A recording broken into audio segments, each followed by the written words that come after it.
Chennaivaishusamayal. நம்ம வீட்டு சமையல்ல நம்ம இன்னைக்கு சூப்பரான ஒரு ஸ்நாக்ஸ் ரெசிபி தான் பார்க்க போறோம். பிரெட் ஆம்லெட் செய்ய போறோம். வாங்க எப்படி செய்யலாம்னு பார்க்கலாம். வீடியோக்குள்ள போறதுக்கு முன்னாடி சென்னை வைஷு சமையலை ஃபர்ஸ்ட் டைமா பார்க்கறவங்க மறக்காம சப்ஸ்கிரைப் பண்ணிடுங்க. பக்கத்துல இருக்க பெல் பட்டனையும் பிரஸ் பண்ணிடுங்க.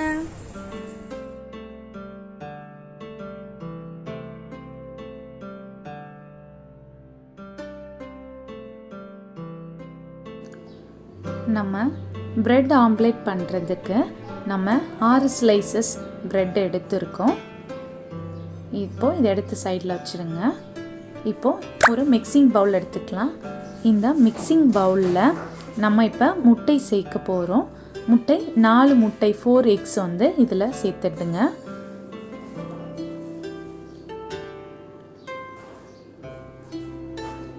இப்போது முட்டை சேர்த்த பிறகு இதில் மஞ்சள்தூள் 1/4 டேபிள் ஸ்பூன் சேர்த்துருக்கோம்.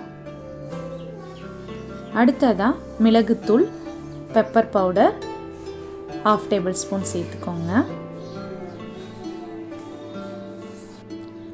இப்போ அடுத்ததாக சில்லி ஃப்ளேக்ஸ் சேர்த்துக்கலாம். சில்லி ஃப்ளேக்ஸ் 1/2 ஸ்பூன் அளவுக்கு சேர்த்துக்கிறேன். இப்போது சில்லி ஃப்ளேக்ஸ் சேர்த்துட்டோம். அடுத்தது வெங்காயம், ஒரு பெரிய வெங்காயம் பொடியாக கட் பண்ணது சேர்த்துருக்கோம். இப்போ இந்த முட்டைக்கு தேவையான அளவு உப்பு சேர்த்துடலாம். உப்பு சேர்த்தாச்சு. இப்போது இதில் வந்து நம்ம சுகர் சேர்க்க போகிறோம். சுகர் வந்து ஆப்ஷனல் தான், பட் சேர்த்தோம்னா அதோட டேஸ்ட் வந்து நல்லாயிருக்கும், டிஃப்ரெண்ட்டாக இருக்கும். ஸோ 1 ஸ்பூன் வந்து சுகர் சேர்த்துருக்கேன். இப்போது இதை எல்லாத்தையும் நம்ம ஒரு பீட்டர் வச்சு நல்லா வந்து ஒரு விஸ்க் வச்சு பீட் பண்ணிவிடுங்க. அந்த முட்டையோட அந்த மசாலா, உப்பு, காரம் எல்லாம் சேர்ந்து நல்லா மிக்ஸ் ஆகிருக்கணும். நல்லா மேலே வந்து அந்த நுரையா வர அளவுக்கு நல்லா வந்து பீட் பண்ணிவிடுங்க. இப்போது பீட் பண்ணியாச்சு. இப்போது நம்ம வச்சுருக்கோம்ல பிரெட் ஸ்லைசஸ், இந்த ப்ரெட்டை வந்து அதில் டிப் பண்ணி நம்ம வந்து ஃப்ரை பண்ண போகிறோம். இப்போது அதுக்கு முன்னாடி நம்ம இதில் வந்து கொத்தமல்லி சேர்த்துக்கலாம். கொத்தமல்லி நல்ல வாசனையாக நல்லா இருக்கும். கொத்தமல்லி பொடியாக கட் பண்ணது கொஞ்சம் சேர்த்து கலந்து விட்டுருங்க.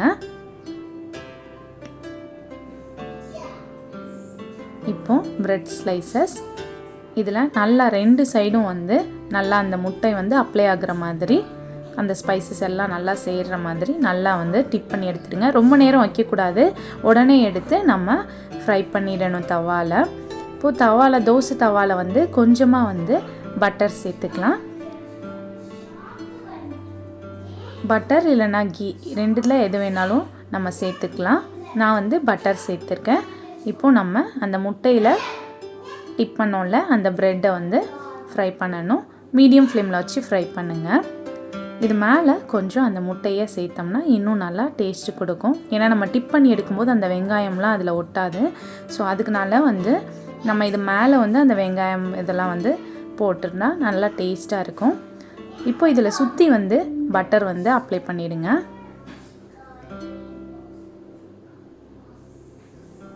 எல்லா சைடும் வந்து பட்டர் சேர்த்துடுங்க. இப்போது ஒரு சைடு ஃப்ரை ஆன பிறகு நம்ம திருப்பி போட்டு இன்னொரு சைடும் ஃப்ரை பண்ணி எடுத்துடலாம்.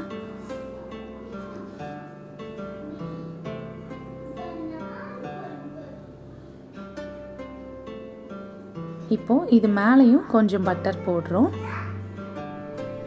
இப்போது 2 சைடும் ஃப்ரை ஆன பிறகு எடுத்துடலாம். டேஸ்டியான பிரெட் ஆம்லெட் ரொம்ப சிம்பிளாக ஈஸியான மெத்தடில் நம்ம வீட்டில் ரெடி பண்ணியாச்சு. சட்டுன்னு ஒரு 5 நிமிஷத்தில் ரெடி பண்ணிடலாம். குழந்தைங்க ஈவினிங்கில் ஸ்கூல் விட்டு வந்ததும் ரெடி பண்ணி கொடுக்க ஈஸியான ஒரு ஸ்நாக்ஸ் இது. நீங்களும் உங்கள் வீட்டில் ட்ரை பண்ணி பாருங்கள். ஃப்ரெண்ட்ஸ், இந்த வீடியோ உங்களுக்கு பிடிச்சிருந்தா சென்னை வைஷு சமையலை மறக்காமல் சப்ஸ்கிரைப் பண்ணிவிடுங்க. தேங்க்யூ.